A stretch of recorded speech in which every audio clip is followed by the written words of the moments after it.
สบายดีมื้อนี้สิมาแนะนำนิยามและการปิ่นปัวบาดแผลนิยามไฟไหม้โปกโผแม่นบาดแผลชนิดหนึ่งที่เกิดขึ้นจากความร้อนหรือธาตุเคมีต่างๆเกิดจากความร้อนไฟแสงแดดน้ำร้อนไฟฟ้าน้ำมันร้อนการเสียดสีต่อนาน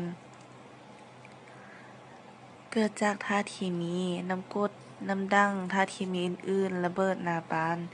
ขั้นต่างๆของโปกโผมี4ขั้น 1. หนังแดงเจ็บออกร้อน 3-4 มื้อสามารถตีเอง 2. หนังโพองขึ้นมีน้ำใสๆอยู่ในเจ็บและเลือดออก หนังจะถูกไฟไหม้หมดสามารถเห็นการซีนคนจะเจ็บหลายอดร้อน 4. ไหม้ทั้งหมดและกรามซีนจนเห็นกระดูกเจ็บหลายออกร้อนแรงเลือดจะซึมออกเรื่อยๆควรจำไว้บาดแผลไฟไหม้ที่แผลกว้างถึงจะตื้นก็อาจตายได้ถ้า1/3ของหนังทั้งหมดทั่วร่างกายถูกไฟไหม้สำหรับผู้เฒ่าเด็กน้อยและพวกที่เป็นพยาธิเหี่ยวหวานโปกโพรงไหม้อยู่ที่ตาโปกโพรงไหม้หากกว้างกว่า35%ขึ้นไปเป็นอันตราย